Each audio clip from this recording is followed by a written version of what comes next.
Hi అండి, welcome back to my channel. మనం ఈరోజు మెంతాకు టమాటా పచ్చడి చేసుకుందాం. ఓకేనండి. ఈ గిన్నె నేను సూపర్ మార్కెట్లో తీసుకున్నాను, చట్నీ లాట్లకి బాగుంటుందని. ఇప్పుడు దానికి కావాల్సిన పదార్థాలు చూద్దాం. మెంతికూరతోటి పకోడీ వేసుకుంటారు, పప్పులో వేసుకుంటారు, టమాటా మెంతికూర వండుకుంటారు, రకరకాలుగా చేసుకుంటారండి. వింటర్లోనే వస్తుంది కదా బాగాను, అందుకని దాంతో ఇప్పుడు మనం టమాటా వేసి పచ్చడి చేసుకుందాం. ఇప్పుడు దానికి కావాల్సిన పదార్థాలు చూడండి. ఇక మెంతో కడిగి శుభ్రంగా పెట్టాను, టమాటాలు కట్ చేసి పెట్టాను, ఆయిల్, పచ్చిమిరపకాయలు, ఒక ఎండుమిరపకాయ కూడా వేసుకున్నాను, పులుపుకి తగ్గట్టుగా చింతపండు, కొద్ది ధనియాలు, ఒక స్పూన్ పచ్చెనపప్పు, మినపప్పు ఉంది లోపల.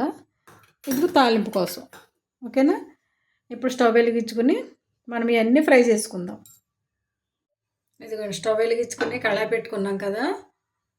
ఇప్పుడు వేడైన తర్వాత ఆయిల్ పోసుకుందాం. కళాయి వేడైంది, ఆయిల్ పోసుకుందాం. ముందుగా ధనియాలు, శనగపప్పు, మినపప్పు వేసుకుందాం.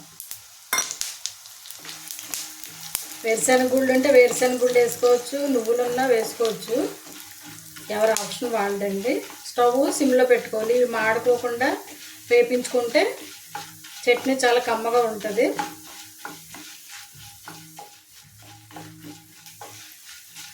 ముందుగా ఇవన్నీ కొంచెం లైట్ బ్రౌన్ కలర్ వచ్చేదాకా వేపించుకుందాం.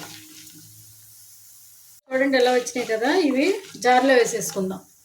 మిరపకాయలు, కొంచెం ఎండుమిరపకాయలు, ఇవి కూడా వేపుకోవాలి.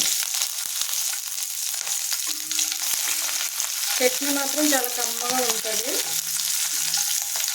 ఇవి కూడా జార్లో వేసేసుకుందాం. ఇప్పుడు టమాటాలు,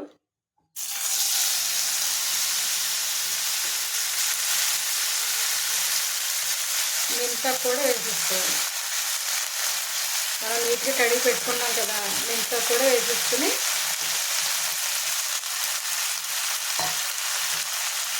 కొద్ది చింతపండు,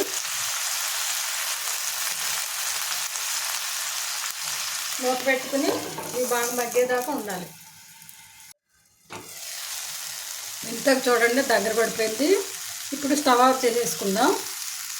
స్టవ్ ఆఫ్ చేసేసుకుని ఇందులో కొంచెం పసుపు, సాల్ట్ వేసుకుని చల్లారిన తర్వాత మిక్సీ పట్టుకోవాలి. ఇప్పుడు ఇందులో చట్నీకి తగ్గట్టుగా ఉప్పు, అర స్పూన్ పసుపు వేసుకుని మిక్సీ పట్టుకోవాలి. అన్ని జార్లో వేసేసుకుని మిక్సీ పట్టుకుందాం. ఇప్పుడు చట్నీ అయిపోయింది. ఇప్పుడు పోపు వేసుకుందాం. పోపు కోసం ఆయిల్ పోసుకుందాం. స్టవ్ సిమ్లో పెట్టుకోవాలి. పోపు దినుసులు వేసుకుందాం. ఎండుమిర్చి, ఆవాలు, శనగపప్పు, మినపప్పు అన్నీ వేసేసుకోవాలి. స్టవ్ సిమ్లో పెట్టుకుని వేపించుకోవాలి. పప్పులు కొంచెం వేగకోకుండా మాడిపోతాయి, అందుకని సిమ్లో పెట్టుకుని వేయించుకుంటే బాగుంటుంది. చట్నీ కూడా కమ్మగా ఉంటుంది. ఇందులోనే వెల్లుల్లి, కరివేపాకు,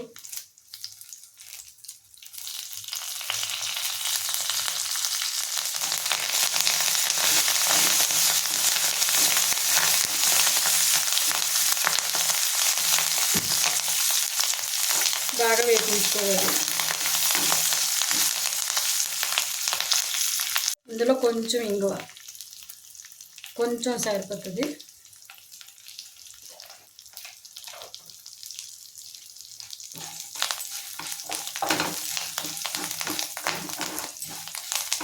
ఇప్పుడు ఇందులో చట్నీ వేసేసుకుందాం. ఇంకా కొంచెం ఒక్క సెకండ్. పప్పులు కూడా బాగా వేగిపోయినాయి కదండి.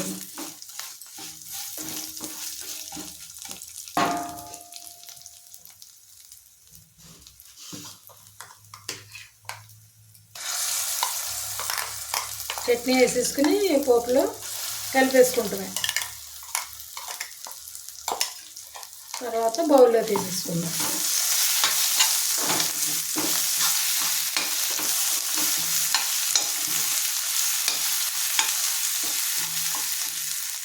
చట్నీ రెడీ అయిపోయింది. ఇది అన్నంలోకే కాదండి, టిఫిన్లోకి కూడా బాగుంటుంది, చపాతీలోకి బాగుంటుంది, దేంట్లోకైనా బాగుంటుంది కాంబినేషను. దీని పక్కన ఆమ్లెట్ వేసుకుని అన్నం అంతా తినేయచ్చు, కూర అవసరం లేదు. ఓకేనండి. ఈ వీడియో కనుక మీకు నచ్చితే లైక్ చేయండి, షేర్ చేయండి, సబ్స్క్రైబ్ చేయండి. ఓకేనండి.